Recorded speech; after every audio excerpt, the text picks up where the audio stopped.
Bạn đã bao giờ nghe về đội quân âm binh trong thảm họa động đất Đường Sơn? Một đoàn xe cứu trợ khi cách khu vực thảm họa chừng 10 cây số, bất ngờ chết máy đồng loạt, một luồng gió lạnh buốt thấu xương tràn qua đêm đen. Từ trong hư không, một đội quân cổ đại đầy rợn người đột ngột hiện ra. Họ kéo theo những cỗ xe ngựa chở đầy xác chết tử nạn. Đó là ảo giác hay sự thật kinh hoàng? Họ là người hay là quỷ? Tại sao đội quân ấy lại xuất hiện ngay tại vùng tâm chấn động đất? Và sự hiện diện khó hiểu của cục 749 tại đó có ý nghĩa gì? Và mời các bạn ăn miếng bánh, uống miếng nước. Chúng ta bắt đầu vào câu chuyện Hồ sơ 749, những kỳ án kỳ bí chưa bao giờ được hé mở. Hôm nay, hãy lắng nghe lời kể của một cựu binh từng tận mắt chứng kiến sự việc khiến ông rùng mình và ám ảnh suốt bao nhiêu năm qua. Chuyện xưa kể lại rằng, vào lúc 3 giờ 42 phút sáng, ngày 28 tháng 7 năm 1976, một thảm họa động đất kinh hoàng đã ập đến. Đây là một trong những trận động đất gây thương vong thảm khốc nhất lịch sử. Trận động đất mạnh 7,8 độ Richter. Chỉ mất 23 giây để biến thành phố công nghiệp triệu dân thành bình địa. Hơn 200.000 người đã mãi mãi nằm lại trong đêm tối đó. Chấn động lan xa đến Thiên Tân, Bắc Kinh, Thượng Hải, Hà Nam và 14 tỉnh thành. Tất cả đều cảm nhận được cơn thịnh nộ nghiệt ngã của đại địa. Đơn vị tiên phong tiến vào vùng thảm họa là tiểu đoàn 18, trung đoàn 17. Hơn 200 chiến sĩ xuất phát từ ga Phong Nhuận, dùng tay không đào bới đổ nát. Không có công cụ, họ chỉ có thể dùng đuôi tay trần bới từng mảnh thép, bê tông. Nhưng đôi bàn tay dưới máu ấy đã giành giật lại hơn 2.000 mạng sống từ tay tử thần. Khi ấy, dư chấn vẫn liên tục bồi thêm. Đơn vị 51034 từ Thừa Đức chở theo lương thực cứu trợ đến tiếp viện. Nhưng chỉ còn cách Đường Sơn chục cây số, họ đã va phải sự kiện quái đản nhất đời. Người cựu binh kể lại chuyện này chính là đại đội trưởng Hứa Phong Hữu. Ông đã kiểm tra kỹ đoàn xe, dự kiến chỉ cần 3 tiếng là tới nơi. Nhưng khi gần chạm đến vùng thảm họa, hàng chục chiếc xe tải bỗng đột ngột tắt máy không lý do. Mọi nỗ lực khởi động đều vô vọng. Chiến sĩ kiểm tra động cơ, đường dầu, đường điện vẫn hoàn toàn bình thường. Nhưng xe vẫn đứng yên giữa đêm tối mịt mù. Đoàn xe chết cứng trên đường, như thể có thế lực nào đó trấn giữ.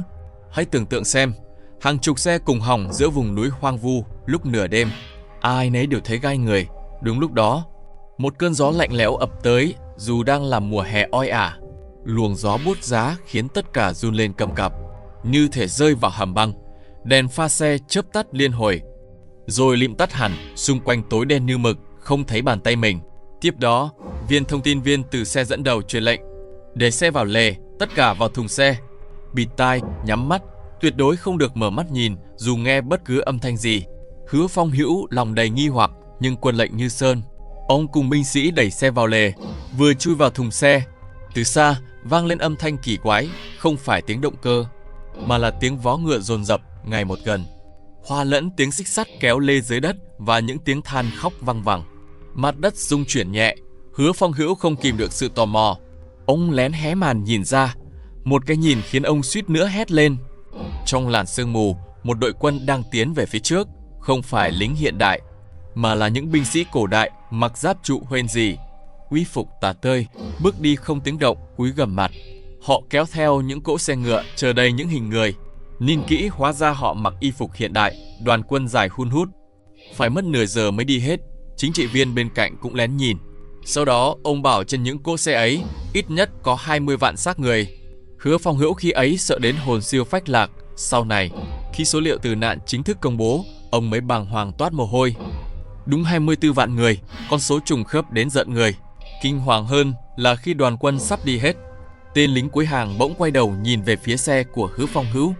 Dưới ánh trăng, gương mặt hắn trống rỗng vô cùng, chỉ có hai hốc mắt đen ngòm trừng trừng nhìn thẳng vào ông.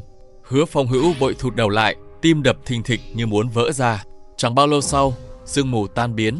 Hai người mặc trung sơn trang tiến tới, trên người vấy đầy bùn đất và máu. Trông họ vô cùng kiệt sức. Họ giơ chứng minh thư ra, tự xưng là người của cục 749, chỉ lạnh lùng cảnh cáo các người không nên nhìn thấy thứ này. Khi lạ thay, làm sao họ biết chúng tôi đã nhìn trộm? Rồi họ vội vã rời đi. Vừa dứt lời, đoàn xe chết máy bỗng đồng loạt nổ máy trở lại, như chưa từng có chuyện gì xảy ra. Nhưng ác mộng chưa kết thúc. Đến Đường Sơn, Hứa Phong Hữu và chính trị viên phát sốt cao. Nhiệt độ cơ thể lên tới 45 độ. Quân y không tìm ra nguyên nhân. Trong cơn mê sảng, Hứa Phong Hữu luôn mơ thấy mình đang đứng trên con đường tăm tối, hai bên là những người khóc lóc. Cố vươn tay chộp lấy ông. 2 ngày sau tỉnh lại, trong lều đứng một người của cục 749, cũng chính là người mặc trung sơn trang đêm đó. Người này xưng là Lão Tạ. Lão Tạ nói họ không phải bị bệnh, mà do nhìn trộm đội quân âm binh nên bị quỷ khí ám ảnh. Những binh sĩ kia là do địa phủ phái tới. Vì người chết quá nhiều, quỷ sai không xử lý xuể, phải điều âm binh đi dẫn độ vong hồn. Hứa Phong Hữu lúc này mới hiểu tại sao Lão Tạ lại vấy máu. Họ đang chặn đường âm binh, ngăn chặn xung đột với người sống.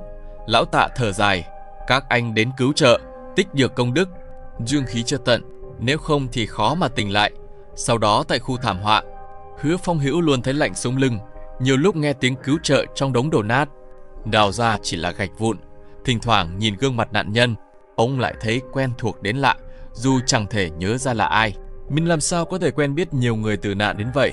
Sau khi thống kê lại, con số 24,2 vạn người tử nạn khớp hoàn toàn với những gì chính trị viên đã nói, ông mới run bắn người. Câu chuyện sau đó được liệt vào hàng tuyệt mật. Trong quân đội không ai dám nhắc đến, nhưng Hứa Phong Hữu biết rõ. Tiếng vó ngựa, tiếng kéo lê và tên lính không mặt kia tuyệt đối không phải ảo giác. Đã hơn 40 năm trôi qua, Đường Sơn đã thay da đổi thịt. Cao ốc mọc lên, xe cộ tấp nập. Hứa Phong Hữu sau khi nghỉ hưu đã đến thăm vài lần.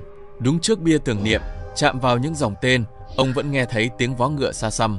Có lần, ông quay người lại và thấy Lão Tạ đứng đó mỉm cười. Dưới ánh nắng, gương mặt ấy vẫn mờ ảo khó tả. Đội quân âm binh đó là gì? Người của cục 749 đã làm gì trong sương mù? Có lẽ mãi là bí ẩn. Như các cụ vẫn nói, có những chuyện khoa học không giải thích nổi. Không phải vì bạn chưa gặp, mà là vì chúng thực sự đã tồn tại. Người xưa còn dặn, những chuyện kỳ dị thế này thường xảy ra tại các hiện trường thảm họa. Khuyên các bạn đừng bao giờ tò mò chen vào xem những hiện trường tai nạn, cảnh máu me chẳng có gì hay ho cả. Vâng, tới đây thì bánh đã hết, nước đã cạn, video đến đây cũng dừng lại. Nếu mọi người muốn xem nhiều video có nội dung tương tự, hãy nhấn thích và đăng ký kênh nhé. Xin cảm ơn và hẹn gặp lại các bạn ở những video tiếp theo.